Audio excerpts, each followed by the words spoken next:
Oui. Aujourd'hui, workout très varié en fait. Il va y avoir des intervalles courts, des intervalles longs. Fait qu'on est sur des chemins de terre ici à Waterloo en Estrie. Fait que pour donner un peu de contexte, là, en ce moment, je suis un peu dans une préparation route. Fait que je m'en vais faire un 10 km dans 2 semaines et demie environ, puis après un demi-marathon la semaine d'après au demi-marathon de Montréal. Fait que c'est pas mal sur route que je me suis concentré pas mal cet hiver, puis étonnamment, j'ai comme vraiment aimé faire ma préparation. Fait que je suis vraiment excité de voir qu'est-ce que je vais pouvoir faire en compétition. Fait qu'aujourd'hui, la séance, c'est, comme j'ai dit, un peu un mélange de tout. Fait que je vais commencer, premier intervalle, ça va être un 12 minutes qui va être principalement en montée. Il va quand même avoir quelques relances, mais principalement en montée. À la fin du 12 minutes, je vais faire 5 fois 2 minutes que je vais faire juste ici. C'est relativement plat, là. Il y a un petit peu de dénivelé, mais c'est quand même très plat. Fait que 5 fois 2 minutes sur le plat ici. Puis là, à la suite, je vais finir avec un autre 12 minutes que je vais faire aussi principalement en montée, là, mais aussi avec un petit peu de relance aussi. L'objectif de l'entraînement, en fait, c'est un entraînement au seuil, comme la plupart de mes entraînements d'intensité. Fait qu'au seuil, c'est comme, grosso modo, c'est difficile, mais c'est pas trop difficile. Je suis quand même en contrôle, c'est pas complètement à bloc. Puis je pense que c'est aussi important de mentionner que même si tous les intervalles sont au seuil, fait qu'à la fois les 12 minutes et les 2 minutes sont au seuil, ben la vitesse des intervalles vont quand même varier. Fait que les 2 minutes vont être plus rapides que les 12 minutes parce que quand je dis au seuil, c'est plus une intensité d'effort et ça fait moins référence à une vitesse, c'est plus une intensité d'effort. Fait que c'est ça. J'en profiter pour faire des sponsor plugs. Fait que les souliers que je vais porter aujourd'hui, ça va être les Merrell Morph Light. Honnêtement, si j'avais à estimer depuis décembre, c'est quoi la proportion de mes entraînements qui ont été faits avec ces souliers-là, c'est probablement comme 95%. Dans le fond, c'est des souliers qui sont faits hybrides, route et trail. Puis moi, je les ai utilisés pour, c'est ça, des sentiers non techniques, sur neige, même des entraînements d'intervalle sur l'asphalte, ça l'a très bien fait pour moi cet hiver. Puis aussi, un autre outil, ça va être le capteur de fréquence cardiaque Coros. J'enlève ça pour le montrer. C'est ce capteur de fréquence cardiaque, vous l'avez probablement entendu parler un peu.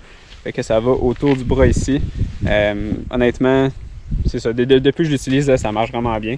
Puis surtout pour une séance comme aujourd'hui, ça va être vraiment utile parce que justement, vu qu'il y a des intervalles qui sont en montée, des fois ça va relancer un peu.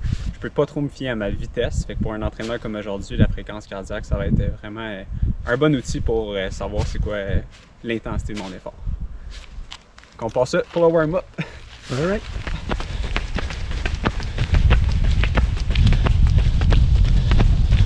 Fait que là, le warm-up, habituellement, avant un entraînement comme ça, je vais faire 15 à 20 minutes de jog. Je vais finir le jog avec 3 accélérations de 15 secondes. Rien de trop intense, mais juste pour m'assurer que je sois vraiment prêt dès les premiers intervalles. En fait, pour pas que ce soit un choc sur le système dès le premier intervalle, que c'est comme oh wow, ça va vraiment vite là. Fait que juste pour que je sois déjà prêt pour ça. Puis avant même de sortir dehors, en fait, chez moi, j'ai comme une routine de 5-10 minutes que je fais pour activer les ischios, activer les muscles fessiers. Encore une fois, juste pour m'assurer d'être vraiment prêt musculairement là, pour ce genre d'entraînement-là qui est quand même plus intense.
Entraînement terminé, vraiment bien été. J'aime vraiment ça, ce genre d'entraînement-là. Je sais que tu as des variations de l'allure parce que ça t'es comme obligé de rester vraiment focus sur chaque intervalle. C'est souvent ce genre de séance-là, je vais faire, mettons, 6 x 6 minutes, mais si tu fais des 6 x 6 minutes, à un moment donné, c'est comme si mentalement, tu arrêtes de te concentrer, puis tu tombes un peu dans la zone, puis vraiment focus sur ce que tu fais. Mais un entraînement comme aujourd'hui, je sais que tu passes à intervalle long, intervalle court, de revenir à intervalle long, ben ça t'oblige vraiment à rester focus sur l'intervalle qui est en cours en ce moment. Ce qui est un peu similaire à une compétition. Parce que quand tu es dans une compétition, tu es vraiment. Tu sais, il faut vraiment que tu sois focus. Là. Mettons qu'il y a quelqu'un qui lance une attaque, le pace va plus vite, il faut vraiment que tu sois concentré pour être prêt à réagir. Donc, je pense que un genre d'entraînement comme aujourd'hui, c'est vraiment bon pour ça. Puis ça fait aussi passer l'entraînement plus vite. Tu sais, si mettons j'aurais fait justement 6 x 6 minutes, c'est tough au début parce que c'est comme ok. Donc tu commences à déjà trouver ça difficile dès les premiers intervalles. Dans ta tête, c'est comme ok. Il reste encore 5 intervalles où tu sais que c'est exactement la même chose. Tandis qu'aujourd'hui, c'est comme, mettons, le premier 12 minutes, tu sais, oui, c'était tough, mais mentalement, je me disais, bon, ben, je finis cet intervalle-là. Après, on passe à autre chose, on passe à les 2 minutes. Quand je fais mes 2 minutes, je me concentre sur cette série d'intervalles-là. Puis après, t'as un 12 minutes. Fait en tout cas, ça fait juste passer les choses beaucoup plus vite, beaucoup plus plaisant. Puis en plus de faire ça sur les chemins de campagne, ici, c'est vraiment beau. Un peu de variation du terrain. Des fois, c'est un peu technique, comme ça ici. Fait que bonne préparation aussi là, pour course en trail, course en montagne, pour le restant de la saison après.